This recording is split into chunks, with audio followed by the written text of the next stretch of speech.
Olá, gente, tudo bom? É bom estar de novo aqui com vocês e hoje nós vamos continuar tratando sobre o Dia do Presbítero, né? A você que é presbítero na Igreja Presbiteriana do Brasil, sinta-se abraçado por nós. Esse estudo é para você, presbítero, para que você possa desenvolver melhor o seu trabalho como presbítero na igreja local. A você também que deseja ser presbítero na Igreja do Senhor Jesus, servir a Cristo através dos seus dons e do seu ministério presbiterial, também esse vídeo é destinado a você. Este curso, como um todo, no dia de hoje, é um curso exclusivo para o dia de hoje, tá, gente? Então, você que é presbiteriano, convida outras pessoas para assistirem esses conteúdos, para que possam, de fato, serem edificados para a glória do nosso bom Deus, tá bom? Então, a nossa aula de hoje é uma aula bem específica agora para os presbíteros presbiterianos, tá? Então, se você é presbítero presbiteriano, fica ligado na aula de hoje, que a aula de hoje está bem interessante para nós compreendermos melhor as grandezas daquilo que o ofício de presbítero demanda de nós para a glória de Deus, tá bom? Muito bem. A nossa aula de hoje será a competência do presbítero regente na própria CIIPB, né? Nos compete agora considerar o papel do presbítero presbiteriano diante da normativa constitucional da Igreja Presbiteriana do Brasil, ou seja, que está no Manual Presbiteriano, que abarca 3 documentos significativos para a regência da própria IPB. A Igreja Presbiteriana ela é regida pelo documento chamado Manual Presbiteriano, que tem 3 documentos nele. Primeiro é a CI, Constituição da Igreja, o CD, que é o Código de Disciplina, e o PL, o Princípio de Liturgia. Cada documento ocupa uma faceta específica da igreja. A Constituição é propriamente as leis da igreja, de como a igreja deve ser conduzida, de como ela deve ser regida.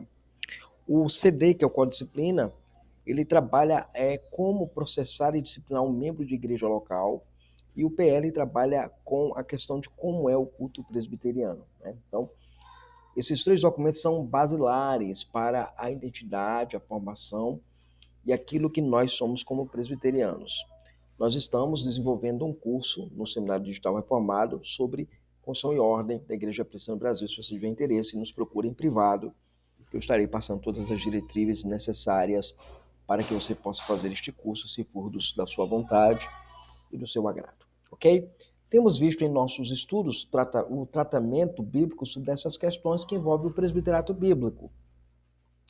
Porém, agora é necessário entender as competências institucionais que são exigidas do presbítero regente no texto legal da nossa igreja. A nossa aula de hoje é sobre isto. Muito bem, o texto legal da nossa CIPB, no artigo 51, diz o seguinte: compete ao presbítero. O presbítero aqui não tenha como termo genérico presbítero docente e presbítero regente, mas de modo particular há um presbítero específico, presbiterato específico, nesse caso, os regentes. Então, qual é o papel do presbítero regente no texto legal? Primeiro, levar o conhecimento, a linha A, levar ao conhecimento do conselho as faltas que não puder corrigir por meio de administrações particulares. Veja, não é levar ao pastor, é levar ao conselho. Então, o conselho, quando reunido, você leva como presbítero as suas questões que você não conseguiu resolver em algumas faltas particulares de algum membro da igreja e você deve fazê-lo.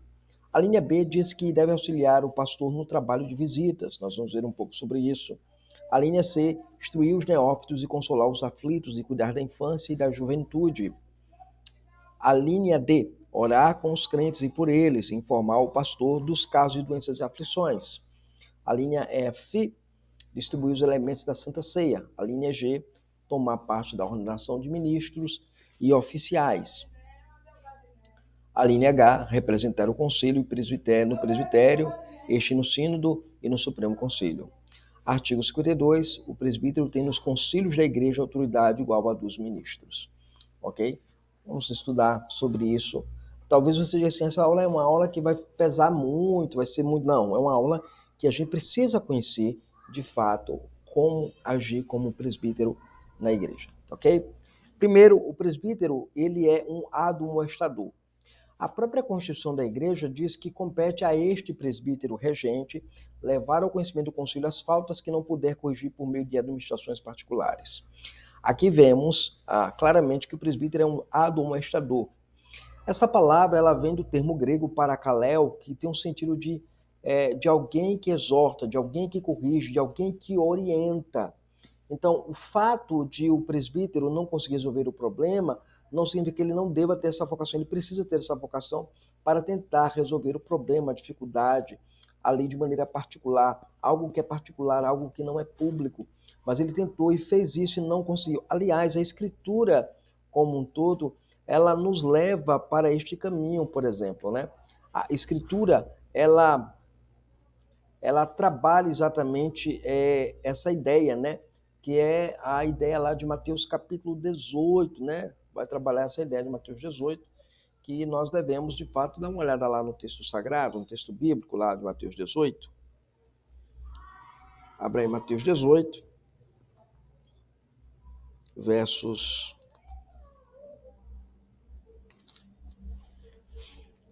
de 15 a 17. Se teu irmão pecar contra ti, vai arguí-lo entre ti e ele só, de maneira particular. Se ele te ouvir, ganhastes o teu irmão. Se, porém, não te ouvir, toma ainda contigo uma ou duas ou três pessoas, para que, pelo depoimento de duas ou três testemunhas, toda a palavra se estabeleça. E se ela não atender, dize-o à igreja, e se recusar também ouvir a igreja, considera como gentil e publicano. Então, todo o processo de um admoestador começa com Mateus 18, que é o meio suassório de resolver algumas situações. Aliás, isso é tão importante ser seguido dentro da dinâmica presbiteriana, que só a falta deste princípio pode anular qualquer processo disciplinador sobre um membro de igreja. Se não há Mateus 18, se você não cumpre os critérios de Mateus 18, ele pode arguir suspeição do processo porque não se seguiu o trâmite inicial, que seria o meio suassório de Mateus 18. Né? Então, a Bíblia, ela nos convoca como presbíteros da igreja, e no caso, os presbíteros regentes, docentes, a agir dessa maneira. Desse modo particular, ele está apontando para o presbítero regente fazê-lo. Então, ele pode levar ao conhecimento do conselho aquele que ele não conseguiu corrigir, depois de diversas tentativas de fazê-lo, através da sua exortação pessoal, depois da sua exortação com outra pessoa, com outros irmãos piedosos e bíblicos e coerentes com a palavra, e você não conseguiu, e aí você leva o caso para o conselho da igreja. Segundo lugar, o presbítero também ele é um visitador. A CIPB também estabelece que o presbítero deve auxiliar o pastor no trabalho de visitas.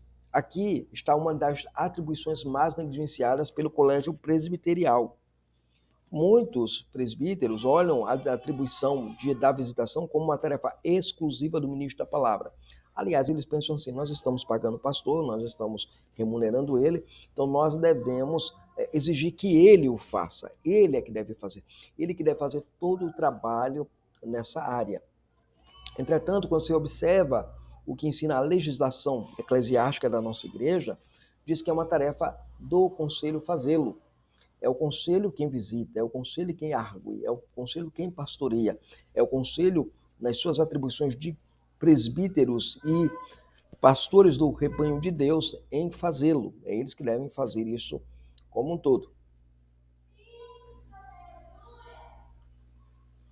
Agora, por que o conselho deve visitar? Duas razões eu acho que são fundamentais para a gente. Primeiro, é encorajar as ovelhas. A tarefa da visitação presbiterial é certamente o encorajamento dos crentes na fé cristã.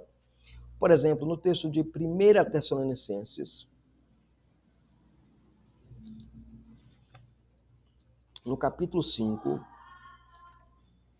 versículo de número 11, diz assim a palavra do Senhor: consolai-vos, pois, uns aos outros e edificai-vos reciprocamente, como também estáis fazendo. Então, o consolo, né, o encorajamento, né, essa palavra consolar aqui, encorajar, é exatamente isso que deve ser feito um com o outro, né? O texto de 2 Timóteo, no capítulo 4, versículo 2, vejamos o que aqui o apóstolo São Paulo orienta a Timóteo, né?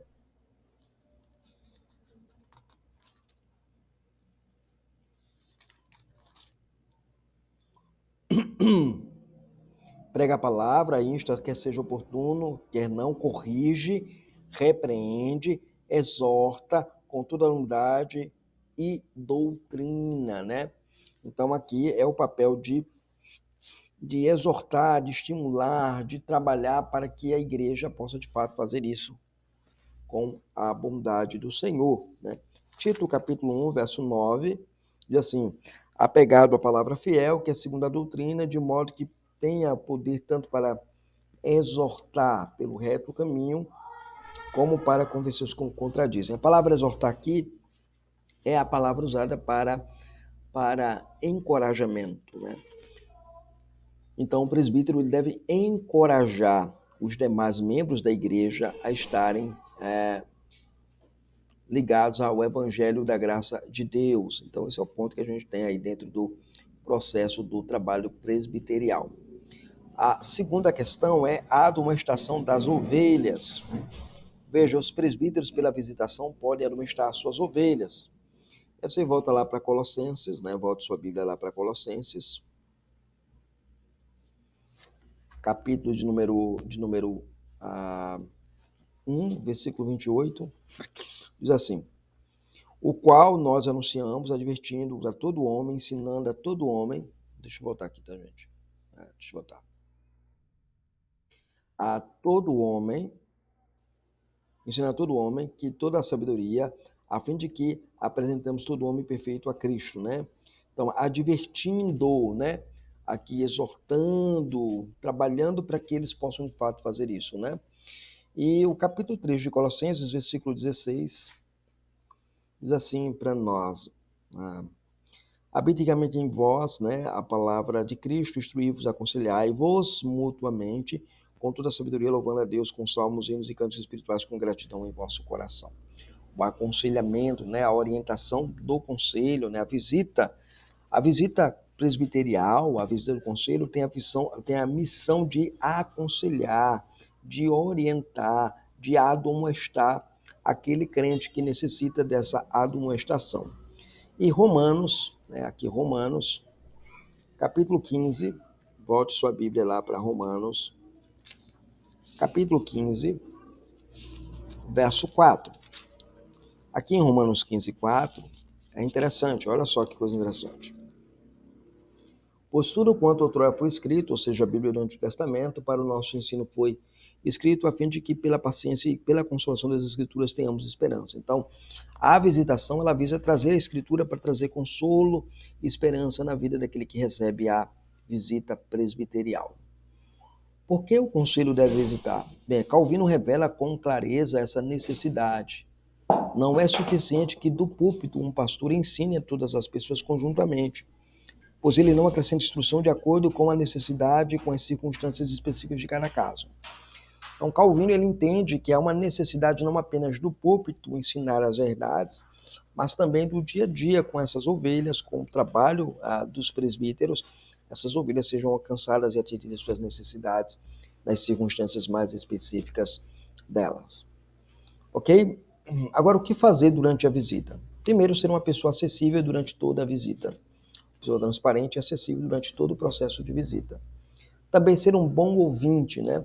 Você precisa aprender a ouvir aquilo que a sua ovelha vai falar a você, né? Você tem que saber ouvir, você, presbítero, precisa entender isso com muita clareza, com muita notoriedade, né? O texto de Provérbios, capítulo 18, Provérbios 18, verso 15, diz assim para nós o seguinte, olha, o coração do sábio adquire o conhecimento e o ouvido dos sábios procura o saber. Então, ouvir com atenção, né? Ouvir para conhecer as coisas. E terceiro, ser um observador. Observar as necessidades da pessoa ou da família visitada é a função de um presbítero. O presbítero precisa fazer isso. Ele precisa ser acessível, ele precisa saber ouvir aquilo que está sendo dito de maneira atenta para que a pessoa se sinta acolhida, amada, abraçada, e ser um observador, ver quais são as necessidades reais da pessoa ou da família a quem recebe a visita.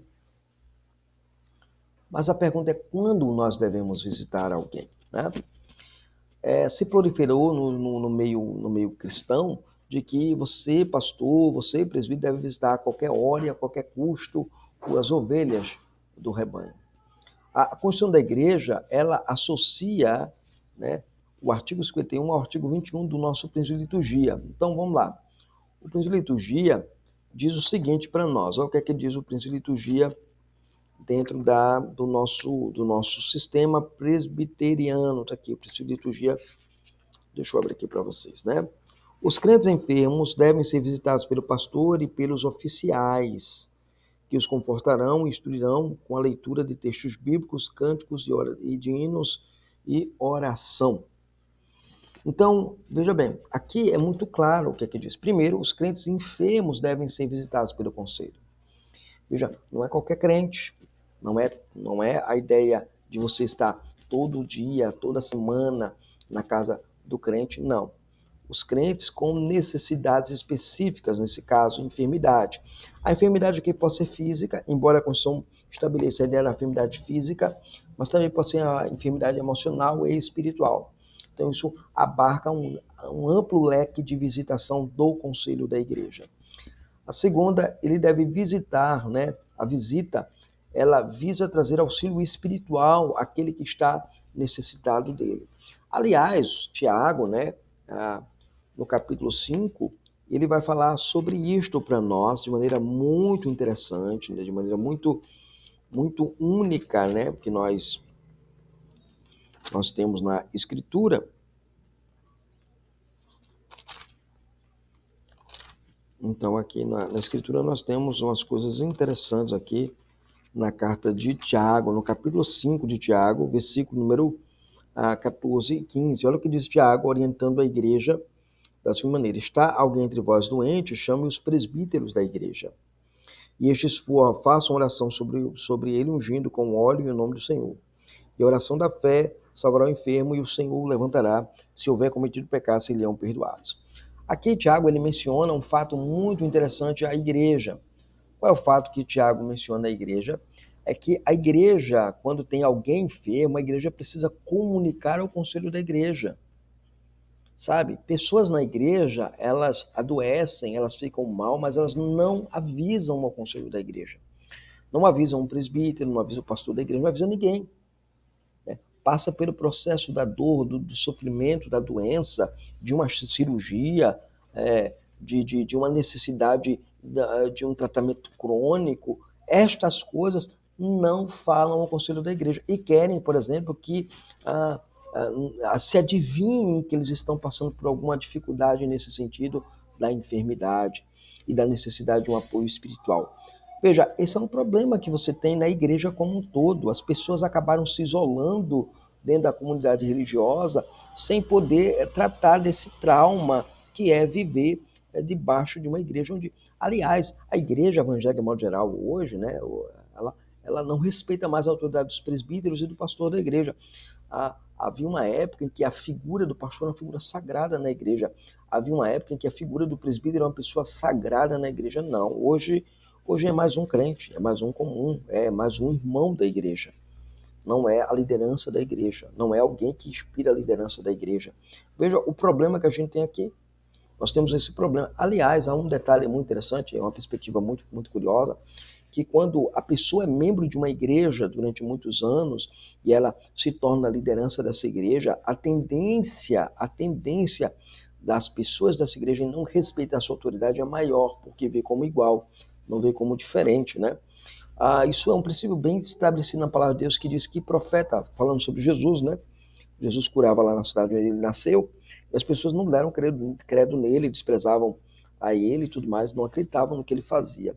Ele chegou a declarar que profeta na sua terra, na sua casa, na sua parentela, não tem valor, porque ele não é reconhecido como tal. Assim parece que a igreja imita esse comportamento ímpio de rejeitar a autoridade do pastor, a autoridade do presbítero, a autoridade dos oficiais da igreja, né? E aí é interessante este fato, porque pessoas que, por exemplo, ficam doentes, não avisam o pastor, o presbítero da sua igreja local, mas avisam um presbítero e um pastor de outra igreja, né? Isso é danoso ao exercício legítimo do trabalho pastoral e presbiterial da igreja. Então a gente precisa corrigir isso como Igreja de Jesus Cristo. Nós precisamos entender que, a despeito das diferenças que nós possamos ter com os membros da igreja, ou o membro da igreja possa ter uma dificuldade com o pastor da igreja, alguma dificuldade com o ensino, a maneira de passar o ensino, a forma como passa o ensino, isso independe, porque isso cria barreiras e bloqueios de sermos de fato uma igreja cristã, de fato piedosa. Isso é muito comum na maioria das igrejas que nós conhecemos e precisamos derrubar esse lado comum para se tornar uma coisa incomum. O comum é vivermos em comunhão, em unidade, em vida eclesiástica. Note que Tiago orienta a igreja a fazê-lo. A igreja precisa solicitar esse acompanhamento pastoral no momento do sofrimento, né, da doença ou da enfermidade. Muito bem.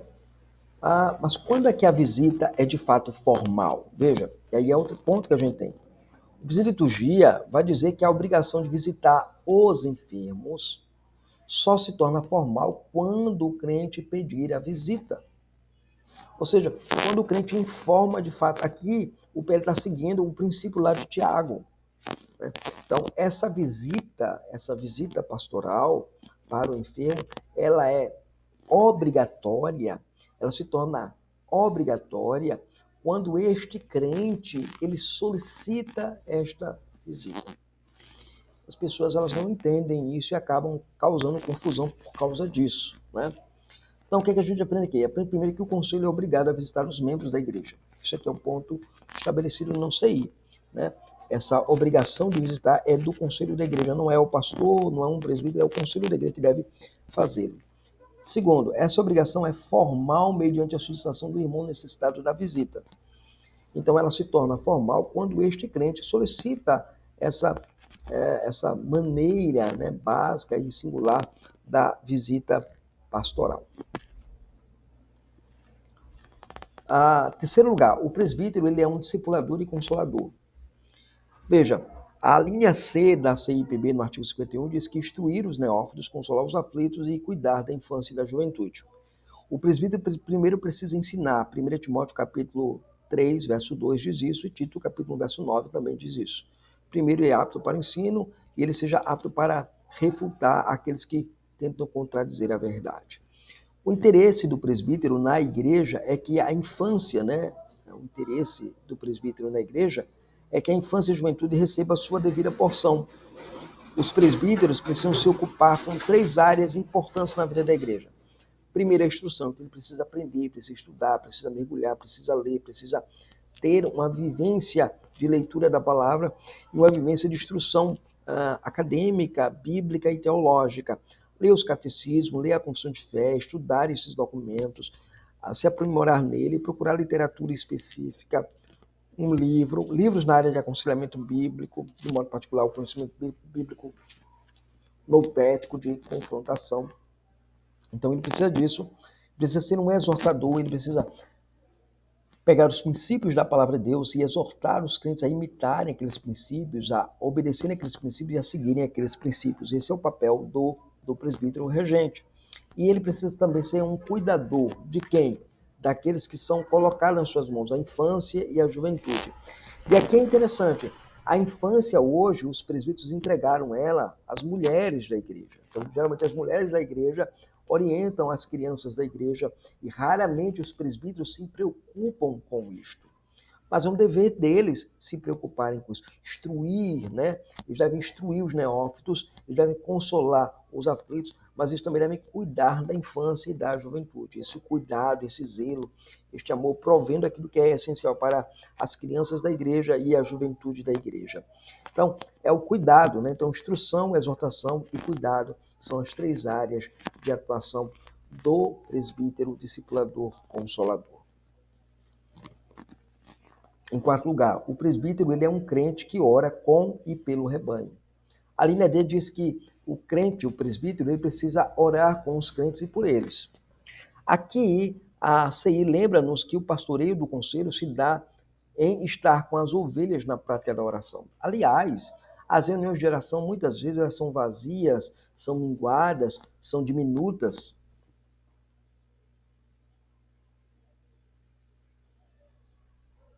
São diminutas, por quê? Porque estas reuniões de oração, elas são vazias dos presbíteros e dos oficiais da igreja. As grandes igrejas no mundo que nós conhecemos, muitas delas não têm os presbíteros presentes nas reuniões de oração, nas reuniões em que se busca a Deus, né? Então é necessário repensar isso, porque isso é uma exigência do nosso manual presbiteriano, né? Nós devemos fazer isso. Então, veja, a igreja deve estar envolvida na vida piedosa de oração da Igreja de Cristo, e a começar pela prática da oração comunitária. A liderança deve se envolver sobre isso, pois eles são modelos para o rebanho nesse quesito. Aliás, Atos capítulo 2, né? Atos capítulo 2, capítulo 6, desculpem. Atos capítulo 6, versículo 4, quando a escolha dos diáconos naquela comunidade, né? Junção do ofício diaconal na igreja, diz o seguinte, que eles vão fazer isso, né? Porque no versículo 3 manda a igreja escolher os homens que cuidassem dos afazeres domésticos da igreja em relação à entrega de doações, alimentos e tudo mais, donativos. Versículo 4 diz assim, quanto a nós quem? Os presbíteros da igreja, né, nos consagraremos à oração e ao ministério da palavra. Então, os presbíteros, eles precisam se dedicar à oração e ao ministério da palavra. Então, quando isso está ausente na vida dos presbíteros, a igreja vai mal, a igreja não caminha bem, a igreja não desenvolve, a igreja não cresce, a igreja não expande, porque os presbíteros acabam se acomodando no seu mundo, ignorando o papel deles de oração, de trabalhar com oração, orar com os crentes e orar pelos crentes, né? Isso é importante. Vocês, presbíteros, são modelos do rebanho do Senhor. A linha E diz que esses presbíteros devem informar o pastor os casos de doenças e aflições. Aqui é um outro caso interessante que nós olhamos, né? Então, o presbítero ele sabe que tem alguém na igreja que está doente, que está enfermo e tudo mais, e ele deve levar estes casos, né, ao conselho da igreja, em particular ao pastor. Novamente, estamos diante do trabalho pastoral dos presbíteros. Eles devem comunicar quando possui ciência de que alguém está muito enfermo ou sofrendo de aflições. Ele deve dar ciência ao pastor para que possa se organizar uma visita pastoral do conselho a estes casos. Então, há casos em que alguém está sofrendo com uma depressão, uma angústia de alma, alguma crise de ansiedade, algum problema ou alguma doença séria e severa na sua vida, o presbítero toma ciência, ele precisa reunir o conselho, comunicar o fato ao pastor para que haja um agendamento do conselho a visita deste membro, deste irmão que está necessitado da graça do Senhor nessa hora. E é nessa hora que os presbíteros precisam estar juntos, orando, pedindo a Deus que Deus dê graça e força. A linha F, eles têm a prerrogativa também de distribuir os elementos da Santa Ceia. A prerrogativa da distribuição dos elementos da ceia do Senhor é dos presbíteros da igreja local, não é dos diáconos, nem dos homens em geral. É claro que na ausência é permitido ao ministro da igreja solicitar que outros o façam, diáconos e homens piedosos. Então, a mim, como ministro da Palavra e dos Sacramentos, me é permitido, me é facultado, pelo ofício que me foi incumbido, de que estes elementos eucarísticos possam ser distribuídos por homens solicitados piedosos e também pelos diáconos. Porém, a prerrogativa disso pertence aos presbíteros. Então, nós temos aqui o presbítero como agente litúrgico. Ele participa na liturgia, não apenas na esfera da oração, como nós vimos no estudo anterior, mas também na esfera da distribuição dos elementos sacramentais, onde a igreja se alimenta do corpo de Cristo. Sétimo lugar, vamos ver aí as ações conciliares dos presbíteros. Então, eles também eles têm a prerrogativa, né, a competência de tomar parte na ordenação de ministros e oficiais. O conselho, ele é o presbitério local de uma igreja. Este deve tomar parte na ordenação de ministros e oficiais, os presbíteros regentes e diáconos, nesse caso aqui, né? Então, os pastores, presbíteros e diáconos, eles assumem, os presbíteros têm essa prerrogativa de participarem do ato da ordenação. Esta condição e prerrogativa é decorrente da vocação e investidura dos presbíteros. Você foi vocacionado para ser presbítero, você recebeu uma investidura de ser presbítero, foi regularmente instalado na igreja como presbítero, você também tem a prerrogativa de tomar parte na ordenação de qualquer pastor ou de qualquer oficial da igreja presbiteriana. A linha H, ele deve representar o conselho no presbitério, este no sínodo e no Supremo Concílio, né? E o presbítero tem nos concílios da igreja a autoridade igual à dos ministros. E aqui é interessante. O presbítero deve representar, quando eleito, o seu conselho, nos concílios superiores da igreja. Dado a isso, em concílio, o presbítero tem a mesma autoridade que os ministros.